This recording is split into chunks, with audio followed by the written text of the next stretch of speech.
जी ये dear students कैसे हैं आप? आई होप आप सब ठीक हैं। आज के इस वीडियो में बात करेंगे चैप्टर नंबर 8 केमिकल रिएक्टिविटी के तमाम टेस्ट योर सेल्फ की 8.1, 8.2, 8.3, 8.4 जितने भी हैं इनके आंसर्स फाइंड करेंगे।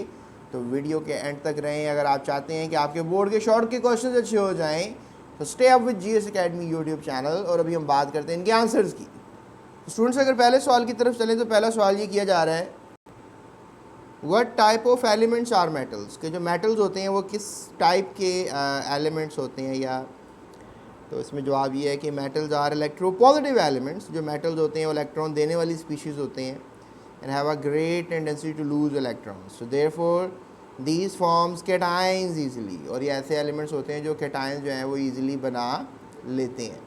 सो let's move toward the second question. Second question है, name a metal which exist in a liquid form, right, the word is form. ऐसा मेटल बताएं जो एग्जिस्ट करता है, होता है लिक्विड फॉर्म में। मेटल बताना है तो मरकरी जो है लिक्विड फॉर्म में होता है, इसे हम पारा कहते हैं, ठीक है। इसके अलावा एक और एलिमेंट है जो कि नॉन मेटल है लेकिन ये भी लिक्विड फॉर्म में एग्जिस्ट करता है, इसका नाम है ब्रोमीन, ठीक है। क्या नाम है? तो ब्रोमीन जो है इसका सिंबल Br है, लेकिन ये नॉन मेटल है। तो मेटल में मरकरी, इसका सिंबल Ag है। हाइड्राल जारम इसका असली नाम है।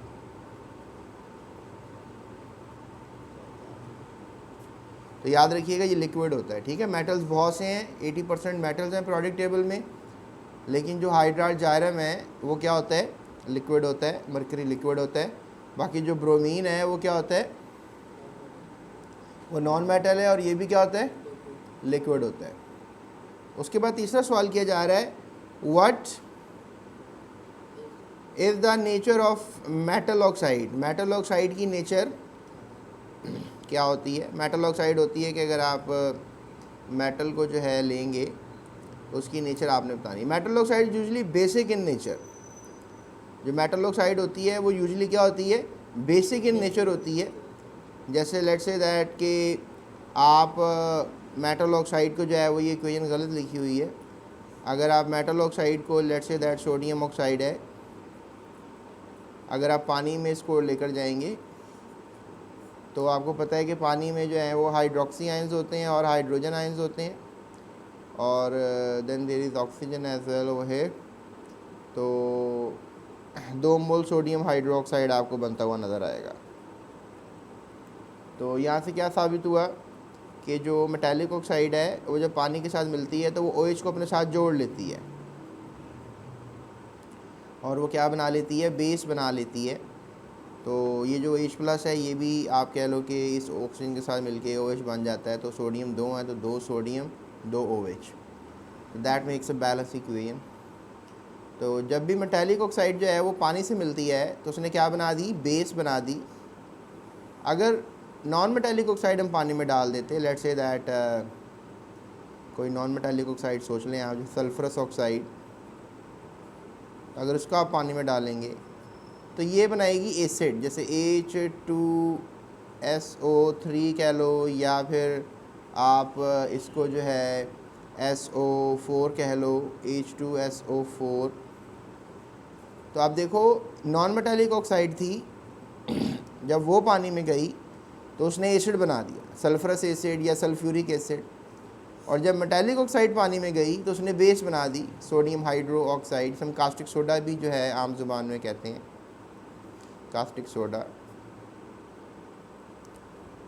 तो ये आप याद रखिएगा। तो अब चलते हैं अपने नेक्स्ट क्वेश्चन की तरफ। याद रखिएगा कि जो नेचर ऑफ मेटल ऑक्साइड होती है वो बेसिक इन नेचर होती है, ठीक है। ये इक्वेशन बना दीजिएगा बड़ी ज़बरदस्त। तो ये इक्वेशन गलत है, ये ना बना दीजिएगा। उसके बाद नेक्स्ट जो है सवाल किया जा रहा है कि चौथा सवाल है, which group metal is highly reactive. यानी कि मेटल्स का कौन सा ग्रुप बहुत ज़्यादा रिएक्शंस करता है, एक्टिव होता है। ग्रुप 1 एलिमेंट्स जिनको हम अल्कली मेटल्स कहते हैं are highly reactive metals because their atomic radii are larger and therefore they are cation, they form cation easily. तो ग्रुप पीरियोडिक टेबल में आपको पता है 18 ग्रुप्स हैं। तो पहले ग्रुप के ही आप कह लो कि जो मेटल्स हैं वो बड़े रिएक्टिव होते हैं and they can make cation easily, जल्दी इलेक्ट्रॉन को लूज़ कर देते हैं।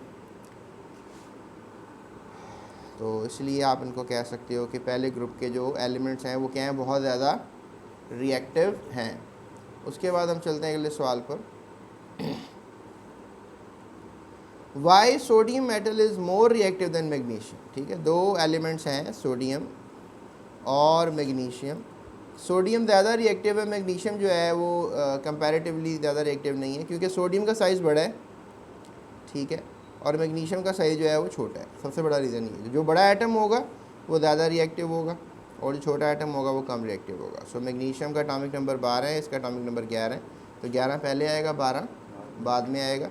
तो पीरियड में आपको ये नज़र आएंगे, कौन से पीरियड में नज़र आएंगे, दूसरे पीरियड में, आज तीसरे पीरियड में आपको नज़र आएंगे।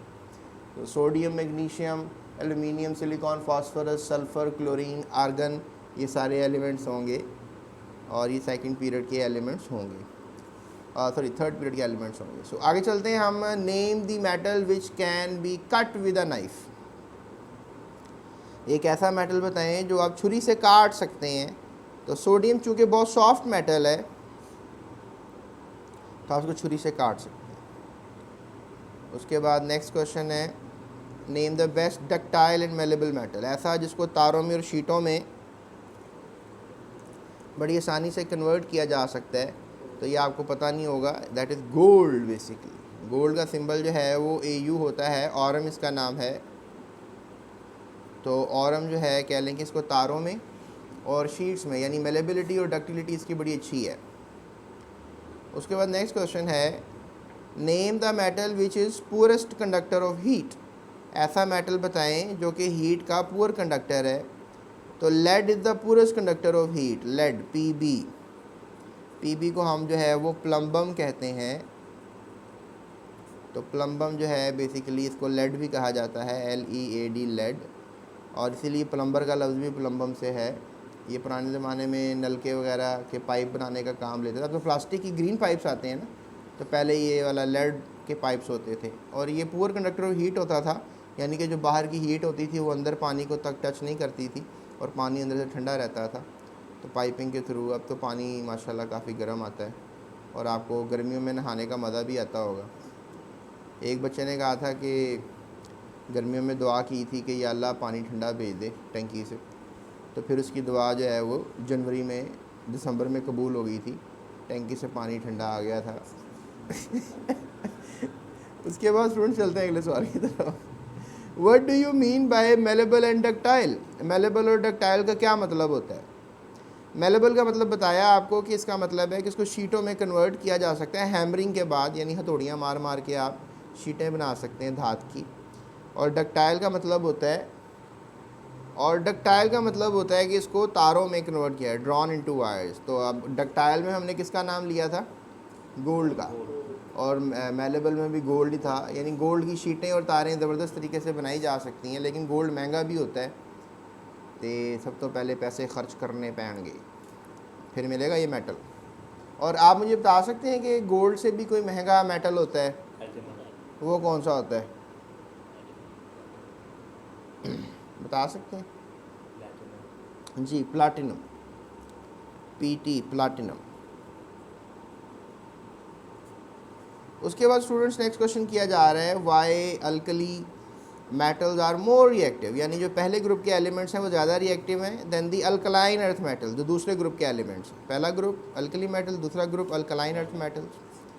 तो यही बात, इसमें भी यही बात करेंगे जो हमने सोडियम और मैग्नीशियम वाली क्वेश्चन में की थी, कि जो अल्कली मेटल्स हैं इनके एटम्स का साइज़ सबका क्या है, बड़ा है, ठीक है, ये बढ़ता ही चला जाता है, आपको पता है।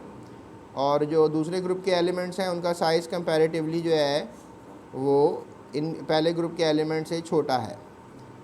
तो अब ये होगा कि ये बड़े साइज़ के एलिमेंट्स हैं, तो लिहाजा ये क्या करेंगे, ये इलेक्ट्रॉन को लूज़ कर देंगे जल्दी, और दूसरे जो हैं इलेक्ट्रॉन को जल्दी लूज़ नहीं करेंगे। तो ज़्यादा रिएक्टिव कौन से हुए, अल्कली मेटल ज़्यादा रिएक्टिव हुए, और जो अल्कलाइन अर्थ मेटल्स हैं वो क्या हुए, वो कम रिएक्टिव हो गए। तो यही बात आपने लिख देनी है। तो आप इनको जब आयन बनाना है तो आयनाइजेशन एनर्जी के लिए कम एनर्जी चाहिए, इनको जब आयन बनाना है तो इनकी आयनाइजेशन एनर्जी के लिए ज़्यादा एनर्जी चाहिए। इसलिए फिर हम इनको अच्छे मेटल्स कहेंगे comparatively with the alkaline earth metals. ठीक है जी। उसके बाद अगला सवाल किया जा रहा है, what do you mean by metallic character. Metallic character का जो है वो क्या मतलब है। तो मेटालिक करैक्टर का मतलब तो यही है कि लॉस ऑफ इलेक्ट्रॉन्स, कि मेटल जो है वो लूज इलेक्ट्रॉन्स कर देता है और वो क्या हो जाता है, इलेक्ट्रो पॉजिटिव हो जाता है, और इसको इलेक्ट्रो पॉजिटिविटी कहते हैं, और इसी चीज़ को मेटालिक करैक्टर कहते हैं। यानी कोई एलिमेंट इलेक्ट्रॉन लूज़ करने की सलाहियत रखता हो और वो अपने इलेक्ट्रॉन को लूज़ करे, उसको हम इलेक्ट्रो पॉजिटिव कहेंगे। उसको हम कहेंगे कि उसमें इलेक्ट्रो पॉजिटिविटी मौजूद है। कोई एलिमेंट हो जो इलेक्ट्रॉन को लूज़ कर सकता हो, उस एलिमेंट में इलेक्ट्रो पॉजिटिविटी मौजूद होगी, तो लिहाजा इसी को हम मेटालिक करैक्टर कहेंगे। याद रखो, किसी भी एलिमेंट का करैक्टर मेटालिक उस वक्त होता है जब वो इलेक्ट्रॉन लूज़ करने की सलाहियत रखता है। So greater the tendency to lose electrons, greater the metallic character या इलेक्ट्रो पॉजिटिव करैक्टर। क्या ख्याल है, बड़ा एटम ज़्यादा मेटालिक होगा कि छोटा एटम मेटालिक होगा? बड़ा एटम ज़्यादा मेटालिक होगा, क्योंकि बड़ा एटम जो है वो जल्दी इलेक्ट्रॉन लूज़ करेगा कंपेयर टू दी छोटा निन्ना पुन्ना टिड्डा सा एटम्स, तो लिहाजा छोटा एटम इतनी जल्दी इलेक्ट्रॉन जल्दी लूज़ नहीं करेगा। उसके बाद सवाल है, why metallic character decrease along a period and increase in a group. यानी कि जो ग्रुप है उसमें डिक्रीज़ करता है मेटालिक करैक्टर, सॉरी पीरियड में जो है वो डिक्रीज़ करता है, और ग्रुप में जो है वो, क्योंकि आपने देखा होगा कि ग्रुप में एलिमेंट्स का जो एटम्स का साइज़ है वो बढ़ता चला जाता है, और पीरियड में जो एटम का साइज़ है वो छोटा होता चला जाता है। तो इसलिए हम कहेंगे कि पीरियड में मेटालिक करैक्टर क्या हो रहा है, कम हो रहा है, क्योंकि एटम छोटे होते चले जा रहे हैं। और ग्रुप में क्या हो रहा है, क्योंकि एटम का साइज़ बढ़ता चला जा रहा है। तो इसके अलावा आपने कोई एफिशिएंसी जानने की ज़रूरत नहीं है, यही सबसे बड़ा रीज़न है, ये आपने याद रखना है। सो अब हम चलते हैं टेस्ट योर सेल्फ 8.2 की तरफ।